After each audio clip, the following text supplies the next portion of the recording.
What's going on? I try to tell you. What did I tell you? You got to have forgiveness in your heart. Lukey Glove screwed me 2 weeks ago. I knew he was going to come back and kill this week just to spite my ass. Damn you, Lukey Gloves and your banjo. What's up, new guy? I'm the Degenerate75. I'm a PGA DFS content creator who is about to be doing other sports, and I'm here to help you get a little bit better at PGA DFS along with other sports. If you're here for picks, this probably ain't the place for you, but if you want to know a little bit about the process, get better at it, and become a better DFS player, maybe hang around, because I won't promise you'll win, and I ain't going to give you any of my stupid fucking picks. So, let's get going. There's my schedule right behind me. If you find you like the cut of my jib, do it. Sign up for that newsletter every Tuesday that goes out. Now I got a football one going out too. Yeah, that's right, because we go hard in the paint. Speaking of football, did you know the big guy does football? I will be doing NFL and, let me move my head, college football this year, right? Everything we do for PGA, we'll be doing for NFL and college football showdown. We'll be doing the Rosetta Stone. We'll be doing everything you need. You're going to want to check it out, because if you like my PGA content, I'm going to go just as hard at football, you motherfather. And if you don't know about best ball, what the hell is wrong with you, right? Best ball is the most fun thing out there, right? What is our favorite thing about NFL football? It is the drafts. I know you're a PGA guy because you're watching this show, but you love NFL too. Don't lie. Even you British guys are like, all right, check it out. All right. So here's what I'll tell you.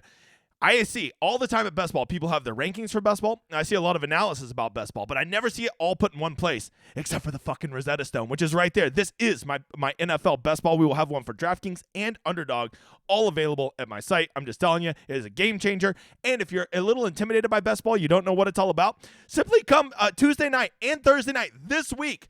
I will be doing live drafts. Hop on there on the stream, have your little notifications on, and we will be doing drafts. You can win and draft with me live on the air, right? So be there for those Tuesday and Thursday, 7 o'clock, Lord's time zone. That's Central, donkey dick. And be there. It's going to be fun, okay? Let's get to it. The course breakdown. If you're not sure, this is TPC Southwind, which is down in southeast Memphis, Tennessee, and it is where they have historically played the FedEx St. Jude. Well, it's always been the St. Jude, but what has really changed is just last year was the first year that this stopped being a WGC, right? World Golf Championship, I believe is what that stood for. That's what this used to be played as. But now it is played as the first leg of the FedEx Cup, right? And with that, it is unique because last year there was 125 guys here. That's how it's always been. The first leg of the FedEx Cup has always been 125 guys, and then they cut down to 70, and then they cut down to 30. But this year they're doing it differently. This year they are starting at 70, right? So this will be a no-cut event this year for the very first time ever. So only the top 70 players in the FedEx Cup standings, which is based on how they've performed for this past season. This week, they will be cutting it down to 50. All the points will be quadrupled, the FedEx Cup point standing. So there's still time for guys in that 51 through 70 range to move up into the top 50 and go play at the BMW next week. And then the top 30 will then go to Eastlake in Atlanta, which will be the Tour Championship, where there'll be some big money. So there's a lot on the line this week, and you're going to see all the big names there because this be for a whole bunch of money, and there's a lot of motivation. But I think the most important thing you need to remember this week is this is the first time it's a no-cut event. And if you're not aware, no-cut events play very, very differently than 36-hole events because it's very simple. When you're guaranteed 72 holes, the good plays get there a lot more, right? The chalk will be punished a lot less this week. You're not going to see a 36% owned Denny McCarthy grenade everybody this week, right? Because over 72 holes, even if a good player, you fade him and they're spinning their wheels through the first 2 days, well, it doesn't matter because they can still go nuclear Saturday and Sunday and still win the damn tournament. Whereas, when there's a cut event, those motherfathers are gone. So that's the first thing you got to remember is this is a no-cut event. So everybody's guaranteed 72 holes. So the variance is going to be crazy. Even if you're leading a GPP heading into Sunday, just know everybody is still live heading into Sunday because all you need is 3 or 4 nuclear rounds from some guys and you get there. So right there, that already bakes in a lot of strategy on how to play this week, okay? Because everybody's guaranteed 72 holes. Getting guys that go score is so much more important this week. Getting a guy that gets you 20 birdies and 18 bogeys is so much better than getting a guy that'll go grind you 17th place but have 4 bogeys and 10 birdies, right? So think about guys who are going to score this week. A little bit of history, you can see we're really only going to look at last year because if you look at tournament conditions, it's going to start pulling Liberty National and other places where the FedEx has been. But we only want to simply know about TPC Southwind, which is the course in Memphis, right? And so what do we know about this course? Well, it has fast greens. We know that it plays, it's a pretty average course, right? As far as difficulty goes. It is definitely not a birdie fest, but I also wouldn't say it's the U.S. Open or PGA Championship, right? Really, the biggest protection this course has is there is a lot of water. There is a lot of bunkers, and you can't just bomb and gouge this course. You get yourself in a whole bunch of troubles. It has very small greens, Bermuda greens. It also has zoysia grass in the fairways. You spell it, you can have it. I have no fucking idea how to spell that or even what it is, Bob. I heard it's spongy, okay? So that's the big thing that this course has to protect itself. It is truly, in my opinion, a second shot course. You're going to need to be playing from the fairway. I think that's very important, but it is going to be about second shots. The getting up and down around this course is very easy. When you go over here and you see around the greens, it is much easier. The scrambling here is easier than a normal course event, but the greens and regulations lower. So there will be some scrambling, right? But it's also a little bit easier, so that might cancel each other out. Part of the reason the greens and regulation is so low here is these very, very small greens, right? But the good news with that is I think it helps the bad putters because you're going to see way less three putting. On small greens, you're never going to have 75-foot putts that you have to lag up there and get in two, right? Driving accuracy. You can see the driving accuracy is very, very low here, right? They very tight fairways, and it is significantly lower, almost 10 points lower than normal course averages. So, and it's not easy to not play from the fairway here. So I would rather have guys who are finding the fairways or at least missing in a place where they can at least get to a green in regulation, right? Which is going to be your good drive percentage. So I will certainly be looking at that. We're not even factoring in cut line from past years because, well, there is no fucking cut this year. So that might be a good reason. From there, as I told you, if it's a second shot course, well, we really need to be locking in on what are the links of those second shot courses. And weirdly enough, 200 yards plus is very low. There's just not, the part of that is there's not a ton of, there's only 2 par 5s. That's number one, because it's a par 70. We have 4 par 4s and 2 par 5s. And the other thing is most of the par 3s are not super long, right? We always seem to be playing these courses where all the par 3s are like 200 yards plus. Only one of those this week is going to be over 200 yards. So it's really going to be coming down to those wedge to middle iron ranges, right? Basically 125 to 200 are the 3 key distances we're going to be looking at. From there, you can see the scoring kind of comes evenly across all 3. Yes, par 5 is typically where scoring gets done, but with only 2 par 5s on the course, it's not going to be as important this week. And weirdly enough, the par 3s are way up this week. Furthermore, you can see how little around the green is played for the guys who finish well here. If you have your approaches on, that is what will lead to a good finish. And yes, if you have a good putting week, that helps. But there are guys who are consistently finishing in the top 10 who are not putting lights out, right? I think you just need a slightly above average putting and some good irons, right? That's what I'm really going to be focused on is a second shot. Who is hitting their irons well? Who is hitting them with confidence? And not worrying so much. And just finding guys who are preferably playing from the fairways. That's really what I want, right? Which sadly, I think that makes me like Colin Morikawa. Okay, so from there, let's go break down the course a little bit here, right? There's just not a ton of free birdies out there, right? Of course, the two par 5s are basically gimmies, right? One has a 34% birdie rate, one has a 48% birdie rate, so you better be getting it there. Because after that, it gets tough pretty quick, right? Some of these par 3s and par 4s get pretty tricky. There's only a handful of par 4s that you would consider quote-unquote birdie holes. Only 4 of those shorter to medium par 4s, the 400 to 450 range. So, like, there's just not going to be a ton of birdies out there, right? Plus, when we talk about the weather here in a minute, I think it might be a little spicy this week. So, just my initial instinct feels like this course is going to play a little tougher this week. I think you're going to see something like a minus 12 to minus 14 winner this week, which, for a standard PGA Tour event is pretty tough, right? So, I am leaning towards it being a little bit medium to maybe slightly above average hard this week and not the birdie fest that some people might think that it may be because it's only 7,200 yards. A par 70 at 7,200 yards can be pretty tough, especially when you factor in all these bunkers, all these traps, these small greens, fairway rough. I think that there might be a little bit of meat on this bone when it comes to difficulty this week. That is what I'm projecting, right? So what am I, to boil it all down, what am I factoring in, right? Of course, I want to have guys who are playing from the fairways or who are good at good drives percentage, right? I'm really going to be focusing on guys who are good on recent approach, specifically from that 125 to 200 yard range.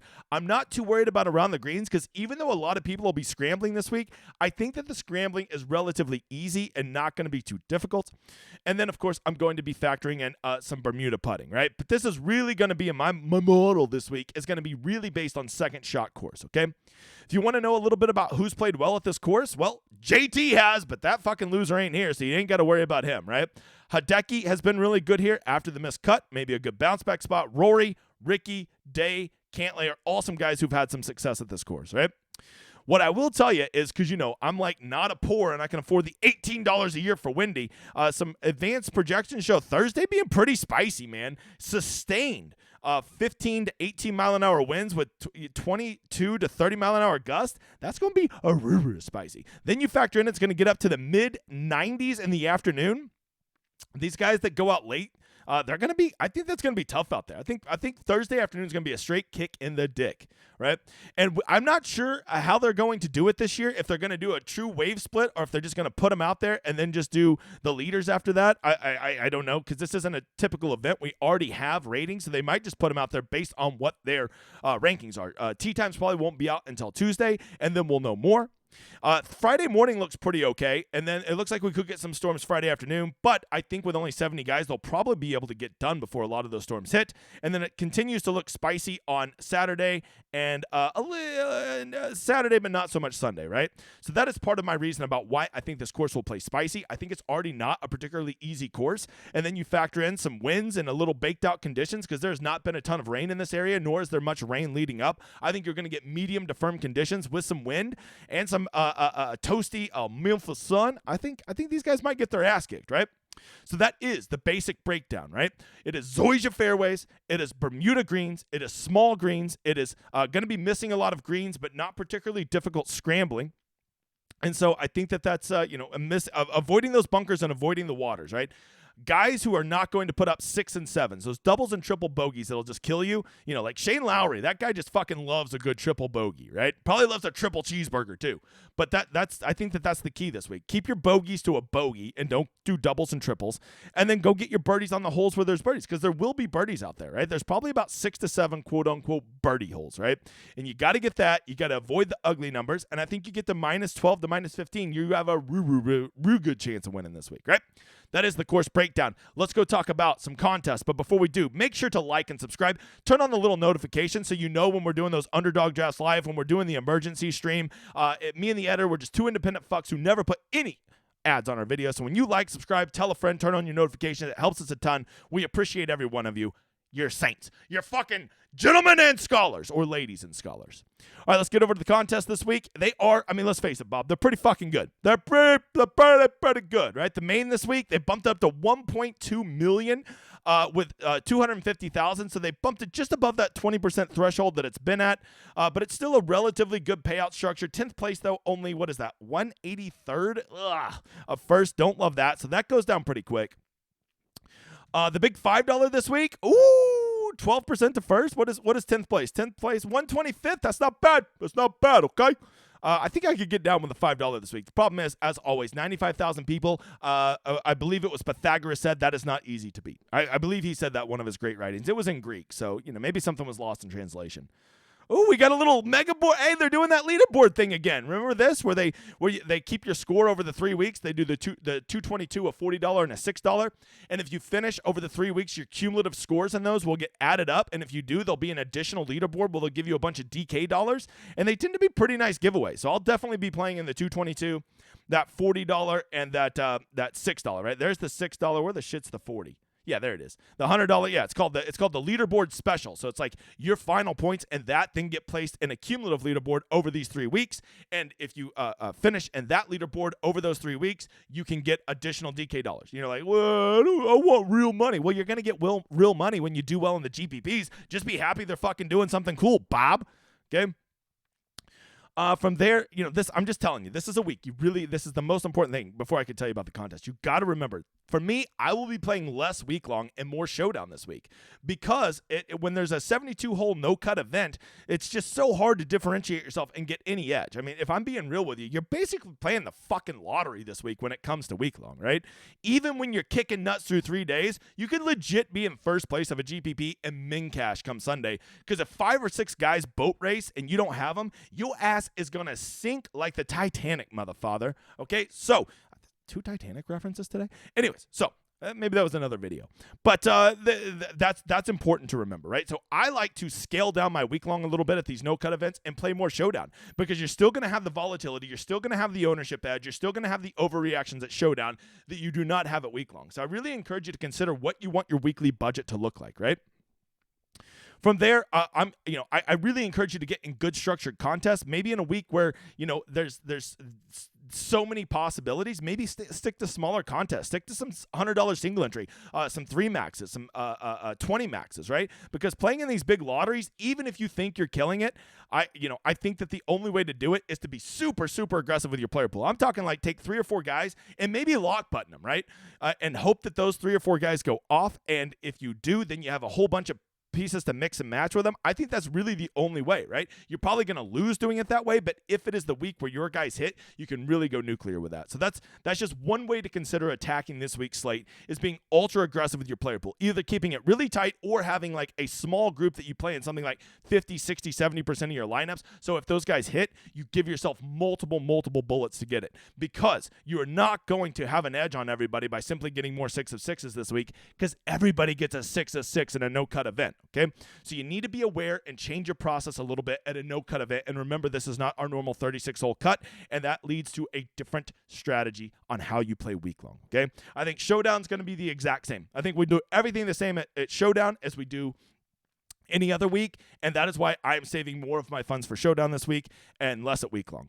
From there, as always, just getting good contests, maybe smaller contests. And if you're going to play in these big mega contests like this $5 here, I encourage you to be really, really aggressive. Because here's the facts. You're not going to fucking win at this. So if you're not going to fucking win, you might as well go balls to the wall aggressive. So if it is that one week you have that shamrock shoved up your ass, you can have lots of bullets up there, right? That would be my advice to you. And as always, just play a little more Showdown. Come watch the Showdown Hoedown. It's only got 3 more weeks, and then Showdown Hoedown's gone until 2024, because it's about to be football season for the big guy. All right, but of course, the one contest you should get in is mine. Go fill that. We were actually like 20 people short of filling this, so go fill it this week for me. 1,000 spots, reduced rate, $5 3 max. Get in there, have some fun, come splash around. If you don't get in there, you don't love me, and then you can kick rocks, you motherfather. Okay. And before we get to player pricing, please come check out DGen75.com. It is the fastest growing community in PGA DFS. I can tell you. Look at this. We went $20,000, $100,000, $5,000, $3,000, $4,000. Just guys just winning GPPs left and right. 5,000, 2,500.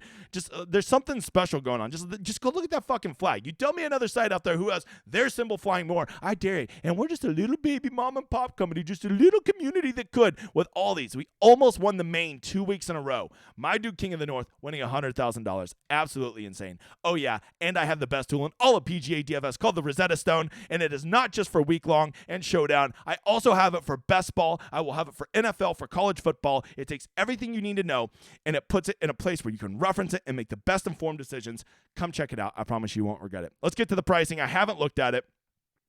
My God, man. Scotty Scheffler over 12,000. Are they doing the 50? No, they didn't do the fuckers. They didn't do the $5,500 thing.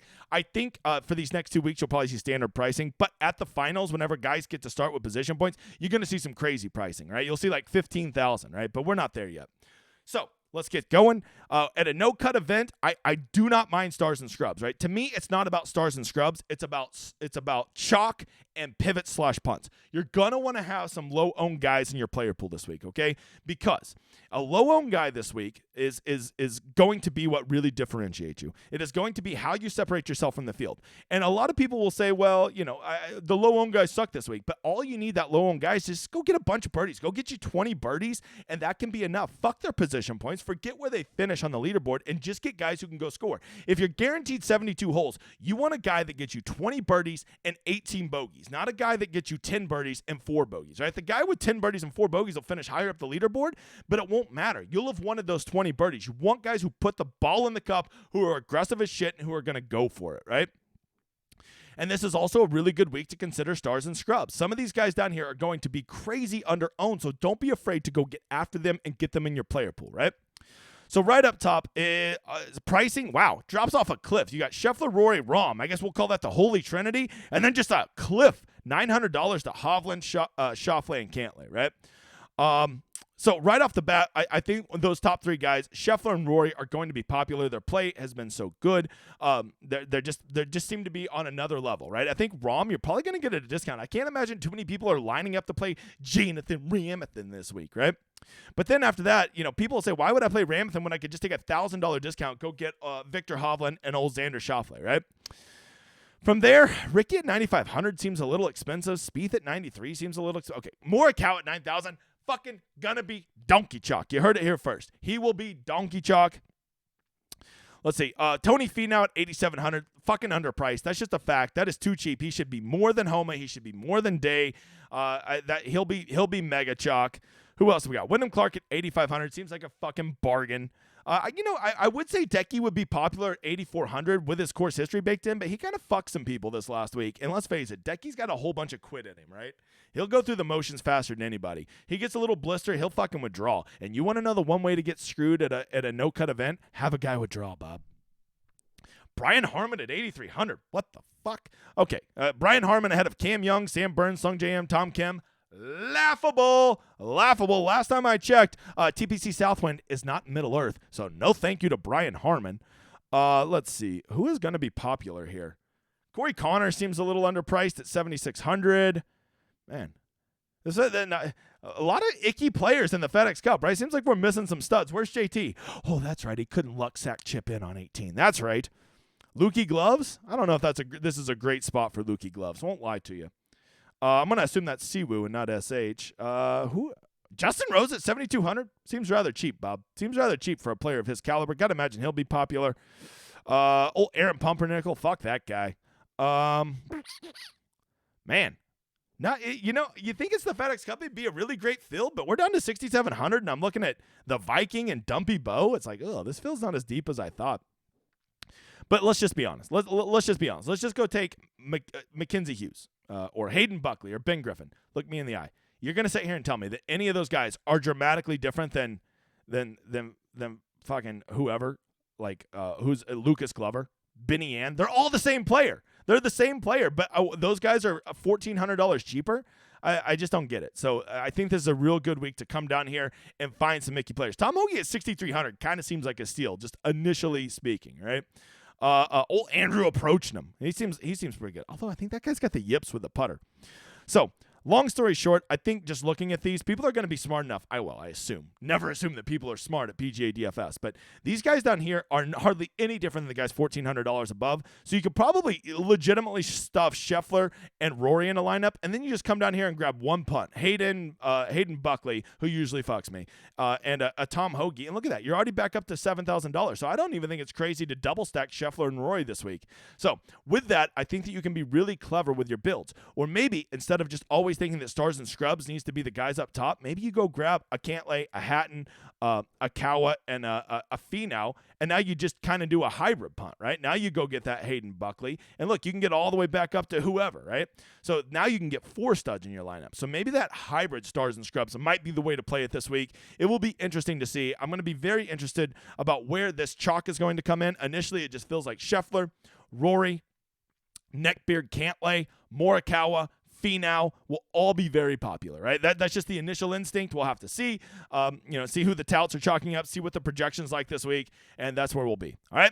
That is the price reactions. That is the course breakdown. Don't forget to go hop on my contest. Come check out my website, and of course, be there for the Underdog streams Tuesday and Thursday night, 7 o'clock. We'll be doing them live. Be there. Come hop in. We'll be doing giveaways. I'll be giving away $10 a pop, so you can go build your own lineups if you're there. Underdog has agreed to give me $10 giveaways. I appreciate them for that. We'll talk to you guys soon. We will see you tomorrow night for those best ball streams, and, of course, Wednesday night for the live stream. It's been real, you motherfathers. I'll talk to you soon. Enjoy this outro.